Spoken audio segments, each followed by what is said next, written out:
Saloni classes.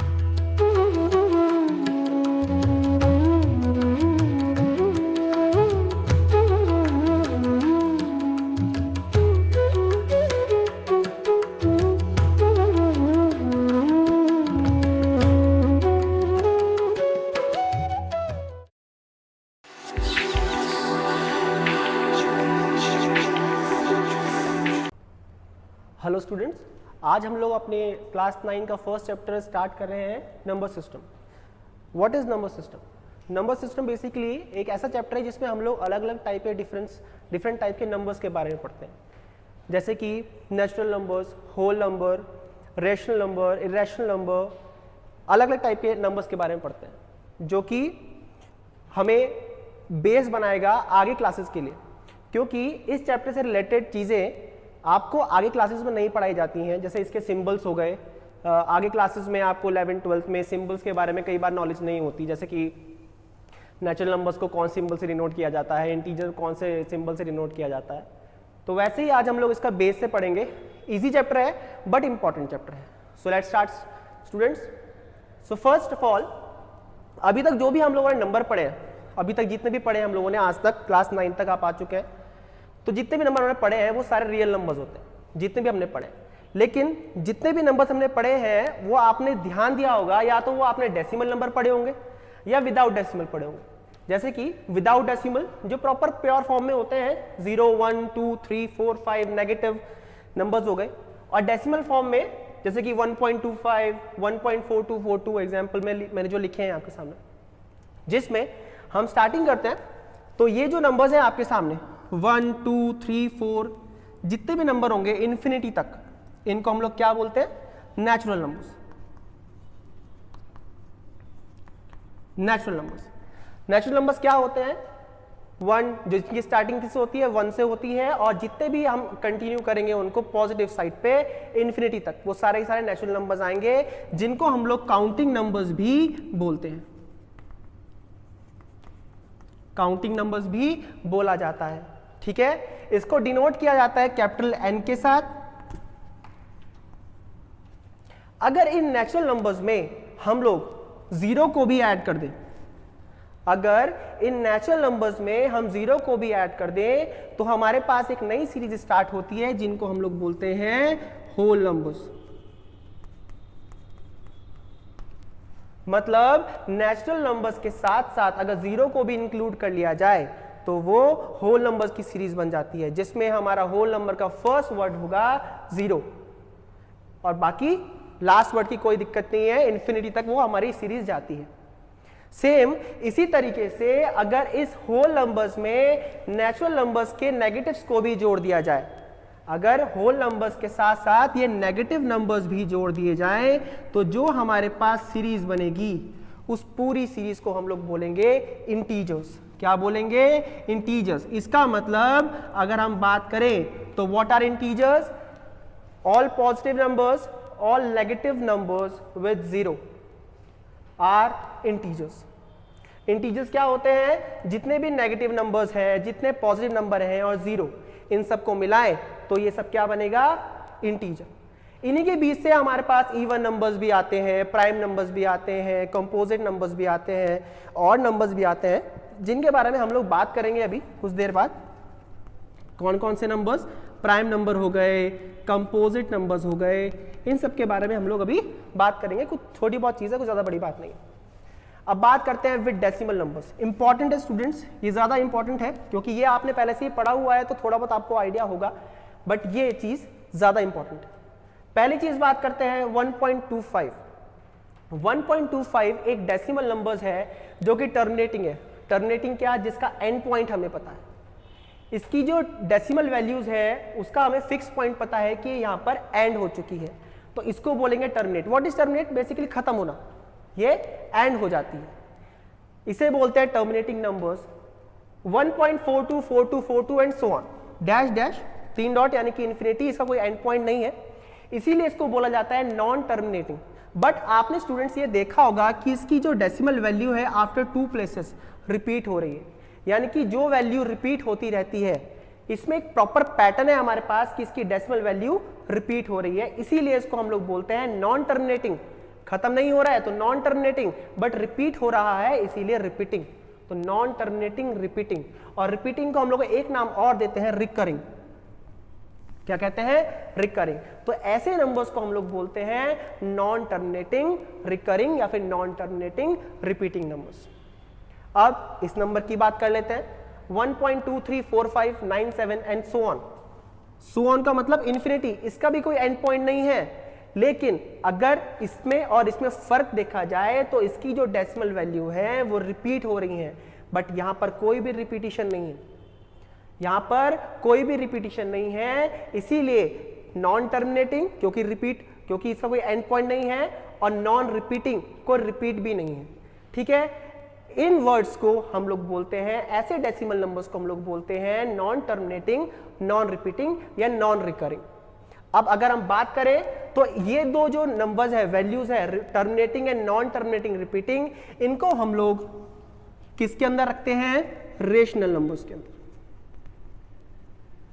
यानी कि मैंने आपको रेशनल नंबर की पहचान बता दी कि रेशनल नंबर में अगर डेसिमल में आपके पास नंबर आए और आपसे पूछा जाए क्या ये रेशनल नंबर है, तो आप डेसिमल फॉर्म में देख के बता सकते हैं कि हाँ, अगर पॉइंट में है और रिपीट हो रहा है और नहीं भी हो रहा है।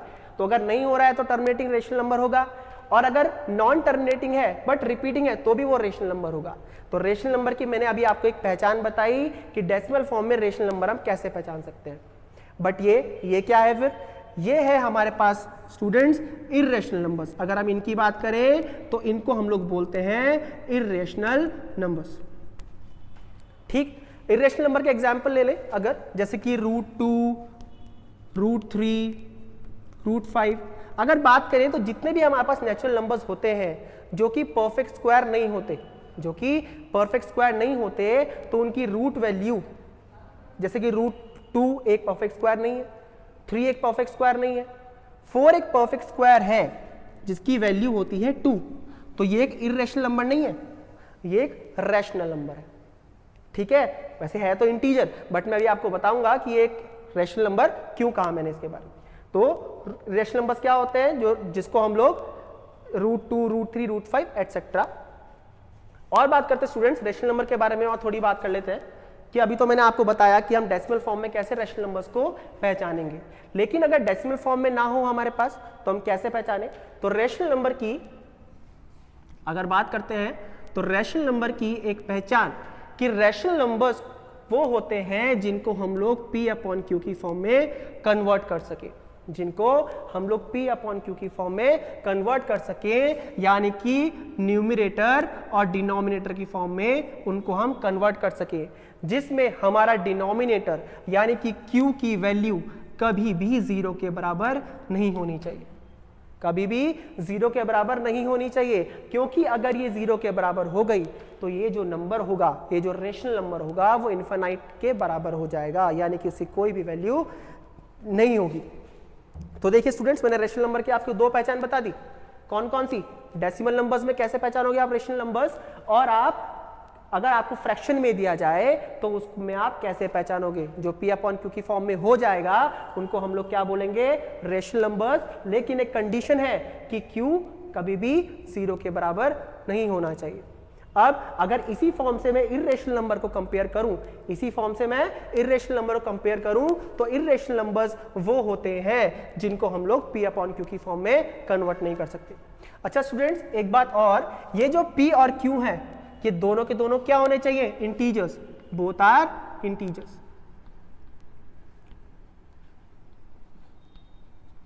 ये दोनों के दोनों इंटीजर्स होने चाहिए, दोनों के दोनों।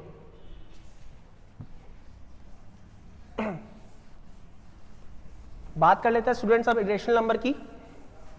रेशनल नंबर्स के बारे में काफी बात कर चुके हैं हम लोग। तो इर्रेशनल नंबर की अगर हम बात करें, इर्रेशनल नंबर्स वो होते हैं जिनको हम लोग P/Q की फॉर्म में कन्वर्ट नहीं कर सकते। वही सेम चीज बात, P और Q इंटीजर्स होंगे और Q की वैल्यू कभी भी 0 के बराबर नहीं होगी। P और Q P/Q के फॉर्म में कन्वर्ट नहीं कर सकते।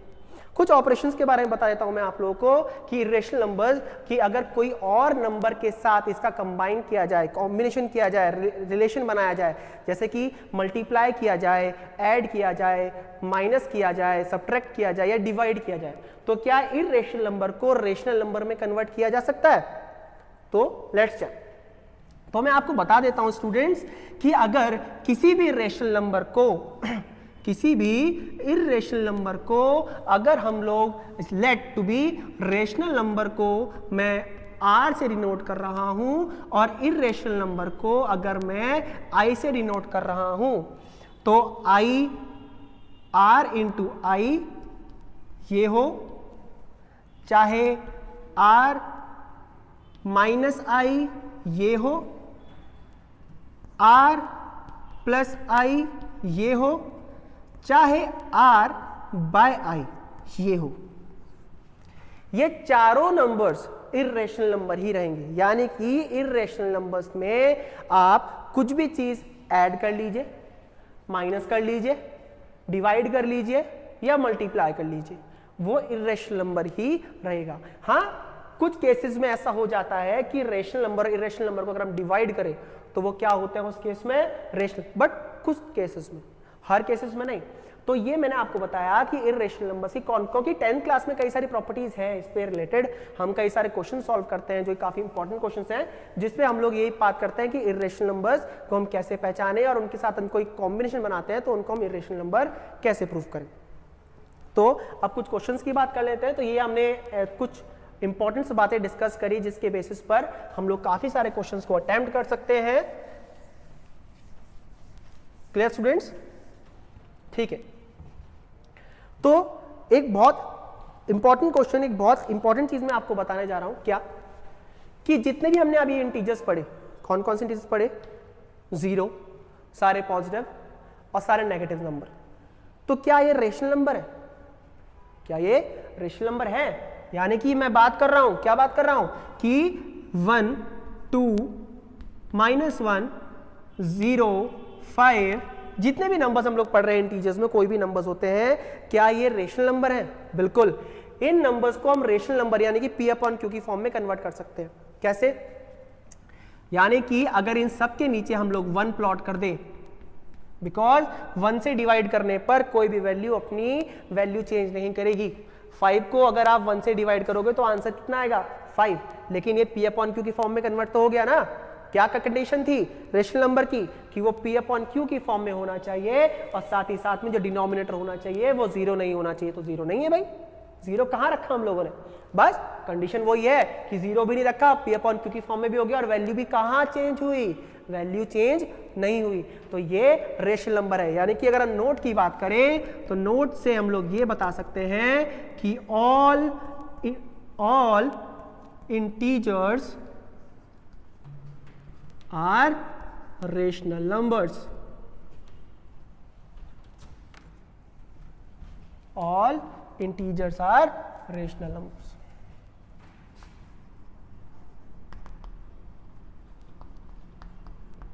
कौन सी फॉर्म में? अगर हम p की कोई भी जो डिनोमिनेटर था हम उसके नीचे 1 लगा दें। सेम सिमिलर बात है कि p और q दोनों क्या होने चाहिए? उस केस में इंटीजर्स ही होने चाहिए, कोई बड़ी बात नहीं। क्लियर है? पर क्या रेशनल नंबर, क्या सारे के सारे रेशनल नंबर इंटीजर हो सकते हैं? लेट्स चेक, इसके बारे में बात कर लेते हैं।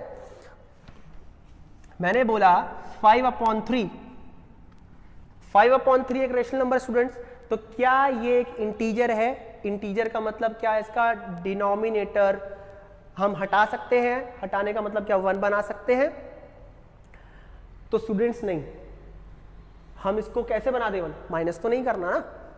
तो यानी कि हम बात करें तो सारे रेशनल नंबर्स इंटीजर्स नहीं कन्वर्ट किए जा सकते, बल्कि हम बोले तो बट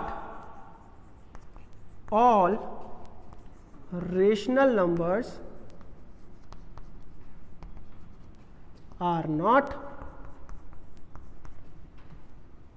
integers. एक बहुत अच्छा क्वेश्चन आता है स्टूडेंट्स, क्या 0 एक इंटीजर है? यस, आपको पता ही है जीरो एक इंटीजर है, बट क्या जीरो एक रेशनल नंबर भी है? तो हाँ यार, अभी तो प्रूफ किया हमारे सामने, देखो जरा 0.1 रेशनल नंबर है। ठीक, तो क्या नेगेटिव नंबर्स भी रेशनल होती हैं? रेशनल होती हैं, हाँ बिल्कुल होती हैं। यानी कि जितने इंटीजर होते हैं स्टूडेंट्स, उनको हम रेशनल नंबर बोलते हैं। आपके सामने कंडीशन लिखी हुई है। ठीक, अब एक नया टॉपिक, वैसे हमने कुछ बात भी करी थी प्राइम नंबर्स के बारे में, थोड़ा उसके बारे में बात कर लेते हैं। What are prime numbers, what are composite numbers, उनके बारे में भी बात कर लेते हैं, क्योंकि इंपॉर्टेंट है। कई सारे बच्चों को प्राइम नंबर्स वगैरह में, कंपोजिट नंबर्स में दिक्कत आती है। तो जैसे ही मैंने आपको बताया था कि क्लास 9 आपकी सीनियर क्लासेस के लिए एक बेस का काम करती है, क्योंकि ये इसकी पढ़ाई हुई नॉलेज आपको सीनियर क्लासेस में नहीं पढ़ाई जाती, तो ये आपका एक अच्छा बेस बन जाता है क्लास 9 में। तो अच्छी तरीके से पढ़िए। What are prime numbers? Students, prime numbers में मैंने बहुत बच्चों से ये पूछा है कि व्हाट आर प्राइम नंबर्स, तो जवाब मुझे ज्यादातर बच्चों से ये मिलता है कि सर वो नंबर्स जो अपने आप से डिवाइड हो जाए, जो अपने आप को कैंसिल आउट कर ले, डिवाइड कर ले। बात उनकी सही है, बट उसकी प्रॉपर डेफिनेशन नहीं है। असल में प्राइम नंबर्स वो होते हैं which have only two factors, which have only two factors, जिसके सिर्फ दो फैक्टर्स होते हैं। जिसमें कौन कौन से? जिसमें 1 का होना कंपलसरी है, क्योंकि आप जानते हैं ऐसा कोई नंबर नहीं है जिनको 1 डिवाइड ना करता हो। और दूसरा नंबर वो खुद इटसेल्फ। तो प्राइम नंबर्स वो होते हैं जिसके दो फैक्टर हो, एक वो खुद, एक 1। तो स्टूडेंट इसीलिए बोलते हैं कि सर वो नंबर जो अपने आप को डिवाइड कर ले वही प्राइम नंबर होता है। जैसे कि 2 एक प्राइम नंबर है, क्योंकि इसके दो फैक्टर है, क्योंकि इसको 2 भी डिवाइड करता है और इसको 1 भी डिवाइड करता है। 2 इसको डिवाइड कर देगा, 1 भी इसको डिवाइड कर देगा। 4, क्या एक 4 प्राइम नंबर है? नहीं स्टूडेंट्स, 4 से भी डिवाइड होता है, 4 2 से भी डिवाइड होता है, 4 1 से भी डिवाइड होता है। तो इस 4 के कितने फैक्टर्स हो गए? 3 फैक्टर्स, 4 2 और 1। तो जो नंबर्स के 2 से ज्यादा फैक्टर हो गए उनको प्राइम नंबर नहीं बोलते। तो सर क्या बोलते हैं उसको फिर? अगर 2 से ज्यादा नंबर्स पे अगर प्राइम नंबर नहीं हो तो क्या बोलते हैं? उसको बोलते हैं कंपोजिट नंबर्स। तो कंपोजिट नंबर्स क्या होते हैं स्टूडेंट्स? कंपोजिट नंबर्स वो नंबर्स होते हैं जिसके 2 से ज्यादा फैक्टर हो। तो which has more than 2 factors. तो मैं आपसे एक क्वेश्चन पूछता हूं स्टूडेंट्स, क्या 1 एक प्राइम नंबर है या कंपोजिट नंबर है? 1 एक प्राइम नंबर है या कंपोजिट नंबर है? बताइए। नहीं, 1 ना तो प्राइम नंबर है ना ही कंपोजिट, क्योंकि मैंने अभी बताया कि प्राइम नंबर के 2 फैक्टर होते हैं। बताइए स्टूडेंट्स, 1 के 2 फैक्टर कैसे आ जाएंगे? 1 को सिर्फ 1 ही डिवाइड कर सकता है ना, और कौन कर सकता है? तो 1 प्राइम नंबर नहीं है। और कंपोजिट नंबर का तो मैंने ये बताया कि 2 से ज्यादा फैक्टर होने चाहिए, इसका तो सिर्फ एक ही फैक्टर है। तो 1 is neither a prime number nor a composite number. तो 1 ना ही एक प्राइम नंबर है ना ही एक कंपोजिट नंबर है। तो 1 है क्या? 1 एक सिंपल एक नेचुरल नंबर है। 1 एक नेचुरल नंबर है, और नेचुरल नंबर का स्टार्टिंग लेटर जो है हमारे पास नंबर जो होता है वो होता है 1। अब कुछ क्वेश्चंस कर लेते हैं रिलेशन नंबर से इंपॉर्टेंट, जैसे कि heading find many rational numbers between given distinct rational numbers. यानी कि आपको 2 नंबर रेशनल नंबर्स गिवन है या कोई भी डिस्टिंक्ट गिवन नंबर है, उनके बीच में आपको बहुत सारे रेशनल नंबर्स, आपको बता रहता हूं कि 2 इंटीजर के बीच में infinite number of rational numbers निकाले जा सकते हैं, या 2 रेशनल नंबर्स के बीच में infinite number of rational numbers निकाल सकते हैं। तो वो आपसे कितने भी निकालने के लिए बोल सकते हैं। ठीक है, तो मैं आपको इसके लिए तरीका बताऊंगा। जैसे कि एक सिंपल सा हम क्वेश्चन लिख लेते हैं, क्वेश्चन कि find 5 rational number between 4 and 5।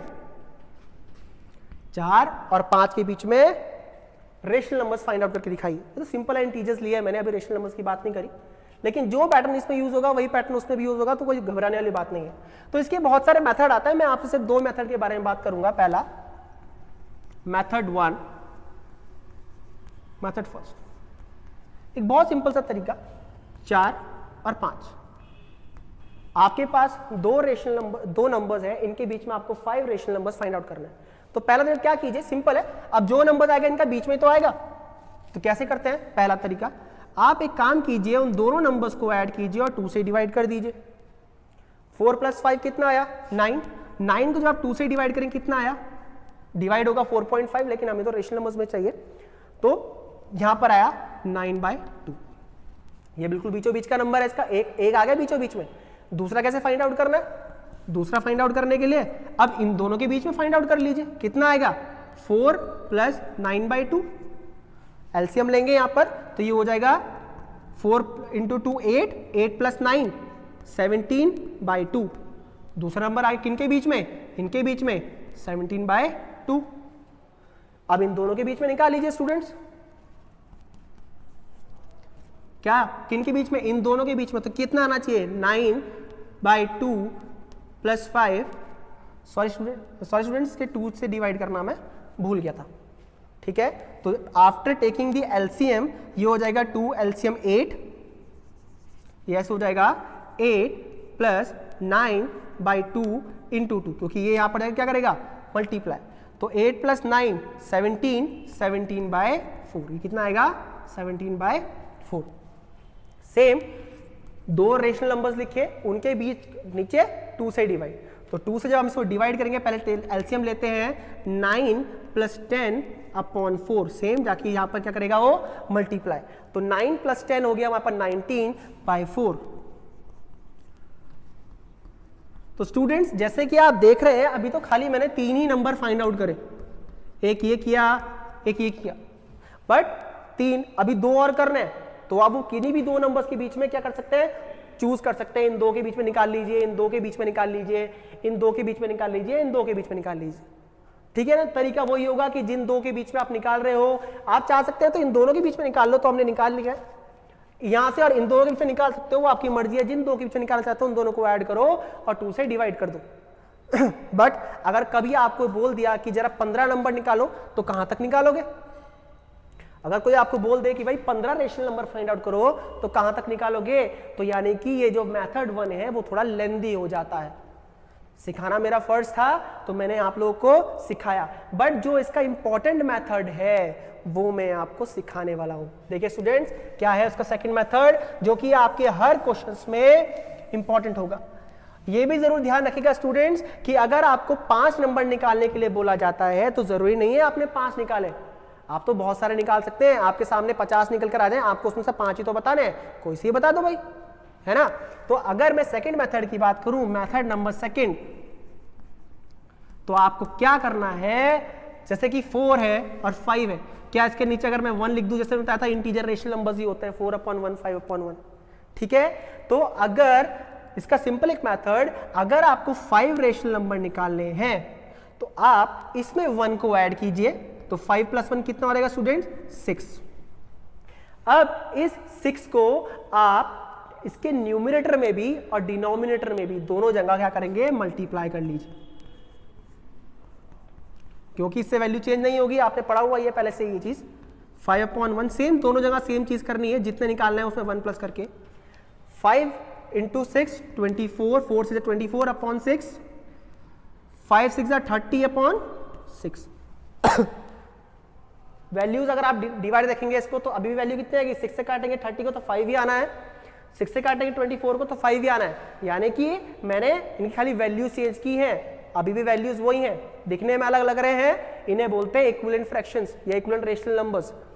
अब अगर देखें तो आप देखिए 24 और 30 के बीच में आपको कितने नंबर्स मिल जाएंगे, 25/6, 26/6, 27/6, 28/6 एंड 29/6। तो आपको बोला गया था कि हमें 5 रेशनल नंबर्स निकालने हैं और हम लोगों ने वो 5 नंबर निकाल दिए। ये मेथड आपका हर क्वेश्चन में एप्लीकेबल होगा, हर क्वेश्चन में। तो अगर इसका फॉर्मूला लिख दूं मैं आपके सामने, तो न्यूमरेटर में और डिनोमिनेटर में हमें मल्टीप्लाई करना होता है n+1 से। And what is n+1? What is where n is equals to number of rational numbers. जितने भी आपको रेशनल नंबर फाइंड आउट करने के लिए बोले गए उनमें से उसमें 1 ऐड करें और डिवाइड कर लीजिए। ठीक है, ये एक सिंपल सा क्वेश्चन था इसका। एक अच्छा क्वेश्चन करते हैं इस पे जो कि अच्छा है, उससे आपको कई सारी चीजें और सीखने को मिलेंगी। ठीक है क्लास, ये क्लियर है सबको, कोई दिक्कत तो नहीं? ठीक है, आगे बढ़ते हैं। इसी का एक बहुत अच्छा सा क्वेश्चन है मेरे पास, हम उसकी बात कर लेते हैं।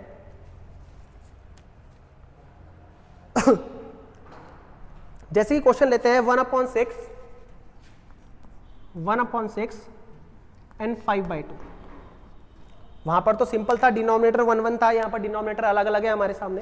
क्वेश्चन सेम लिखा है मैंने कि find 5 rational numbers between this and this. और ये भी मैं आपको पहले ही बता चुका हूं स्टूडेंट्स कि आपको 5 निकालने के लिए बोला गया है, ज्यादा निकल जाए तो घबराने वाली बात नहीं है। ठीक है, तरीके बहुत सारे होते हैं, लेकिन मैंने आपको एक ऐसा तरीका बता दिया जो हर क्वेश्चन में एप्लीकेबल होगा। ऐसे टाइप के क्वेश्चन से आप हर क्वेश्चन कर सकते हैं सेकंड मेथड से। तो क्या किया था हम लोगों ने पहले जितने नंबर निकालने थे उस पे 1 ऐड किया था और मल्टीप्लाई डिवाइड किया था। बट स्टूडेंट्स मैंने आपको ये क्वेश्चन इसलिए दिया, इंपॉर्टेंट है, क्यों? क्योंकि इसमें जो इसका डिनोमिनेटर है वो अलग अलग है। यहां पर 6 है, यहां पर 2, और आपको बोला गया इन दोनों के बीच के नंबर्स निकालिए। तो पहला आपका जो स्टेप होगा, आपको इसके डिनोमिनेटर्स को इक्वल बनाना होगा बाय टेकिंग एलसीएम। आप इनके एलसीएम ले सकते हैं। तो आपने इसका एलसीएम ले लीजिए, आपने इसका एलसीएम लिया 1/6, और यहां पर एलसीएम लेने से आपने इसको नीचे भी मल्टीप्लाई किया 3 से, इसको ऊपर भी मल्टीप्लाई किया, तो ये हो गया 1/6 और यहां हो गया 15/6। कितने रेब आ गए? 6 और 6, डिनोमिनेटर सेम बन गए, और आपके पास जो नंबर आया 1/6 एंड 15/6। स्टूडेंट्स देखने वाली बात यह है कि हमें 5 रेशनल नंबर निकालने के लिए बोला गया था, लेकिन जब हमने डिनोमिनेटर सेम बनाए तो हमारे सामने इसके बीच में पहले से ही विदाउट फॉर्मूला अप्लाइंग करे हुए ही बहुत सारे रेशनल नंबर्स निकल कर आ गए। यानी कि रटने वाली बात नहीं है, दिमाग का यूज करना है। क्या करना है? आपको डिनोमिनेटर को सेम बनाना है। डिनोमिनेटर को सेम बनाने के बाद जब हमारे पास जो फ्रैक्शंस मिलेंगे हमें, उनके बीच में अगर हमारे पास जितने नंबर निकालने के लिए बोला गया है अगर वो ऑलरेडी अवेलेबल है तो बहुत बढ़िया बात है, और अगर नहीं है तो वही सेम मेथड अप्लाई करना है, सेम मेथड अप्लाई करना है। चलिए, मैंने बोला मैं इसको 20 कर देता हूं इस बार। मैंने कहा 20 रेशनल नंबर बिटवीन 1/6, क्योंकि मैंने बात की थी कि हम तो इनफिनिट नंबर ऑफ निकाल सकते हैं, तो 20 निकाल के दिखाते हैं। अब अगर बात करें तो 1/6 और 15/6, 1 और 15 के बीच में 20 नंबर तो नहीं होते ना, तो क्या करना है? सेम वही मेथड अप्लाई करेंगे। 1/6 21 से यहां मल्टीप्लाई कर लीजिए, 21 से यहां मल्टीप्लाई कर लीजिए, वही है n+1, 20+1। 20 में अगर हमने 1 प्लस किया तो कितना आया हमारे पास? 21। तो यहां पर भी और यहां पर भी 15/6 इंटू 21/21 मल्टीप्लाई कर लेते हैं स्टूडेंट्स। 21 इंटू 1 कितना होता है? 21, एंड 21 इंटू 6 कितना होगा हमारे पास? 126। 15 इंटू 21, तो 21 इंटू 15 स्टूडेंट्स कर लेते हैं। देखिए 21 इंटू 5 कितना होता है हमारे सामने? 105। 5, 10 हमारे पास कैरी आएगा। 21 इंटू 1, 21 प्लस 10 कितना होता है? 31। तो 301/126 सेम नंबर होगा। देखिए डिनोमिनेटर अभी भी चेंज नहीं हुआ, तो पहली कंडीशन वही जो मैंने बताया था कि डिनोमिनेटर सेम होना कंपलसरी है। विदाउट डिनोमिनेटर चेंज हुए आप क्वेश्चन को नहीं करेंगे। अब 21 और 35 300 के बीच में देखिए कितने सारे नंबर आप निकाल सकते हैं। 21 से लेकर 315 के बीच में पता नहीं कितने नंबर होंगे, और हमें तो 20 ही निकालना है। तो कोई भी नंबर अपनी मर्जी से चुन के डाल दीजिए। हर स्टूडेंट का आंसर अलग अलग हो सकता है, ये नहीं सबका आंसर सेम ही हो, सबका आंसर अलग अलग हो सकता है, क्योंकि 21 और 315 के बीच में बहुत सारे नंबर है। जो आपकी मर्जी ले लीजिए। आप चाहे तो इनके बीच में 21 से आगे 35/126 लिख सकते हैं, 35/126 लिख सकते हैं। आप चाहे तो 40/126 लिख सकते हैं। आप चाहे तो बिल्कुल इसके पास का नंबर 30314/126 लिख सकते हैं। अब 20 नंबर्स तो नहीं लिखूंगा मैं, तो आपको मैंने बता दिया कि कैसे हम लोग दो नंबर्स के बीच में बहुत सारे रेशनल नंबर्स को फाइंड आउट कर सकते हैं। ठीक है स्टूडेंट्स, तो आज हमने बात करी रेशनल नंबर्स क्या होते हैं, इर्रेशनल नंबर्स क्या होते हैं, उनको हम लोग टर्मिनेटिंग वैल्यूज में कैसे पढ़ते हैं, नॉन टर्मिनेटिंग वैल्यूज में कैसे पढ़ते हैं, डेसिमल में कैसे पहचाना जा सकता है उनको, और विदाउट डेसिमल भी कैसे पहचाना जा सकता है। साथ ही साथ हम लोगों ने रेशनल नंबर्स के बीच में बहुत सारे रेशनल नंबर्स को फाइंड आउट करने का तरीका भी सीखा। तो स्टूडेंट्स नेक्स्ट लेक्चर में हम लोग बात करेंगे कि हम लोग कैसे इन रेशनल नंबर्स को नंबर लाइन पर प्लॉट कर सकते हैं, साथ ही साथ इर्रेशनल नंबर को भी नंबर लाइन पर कैसे प्लॉट कर सकते हैं। तो students thank you for today, समय उम्मीद है आपको अच्छा लगा हो।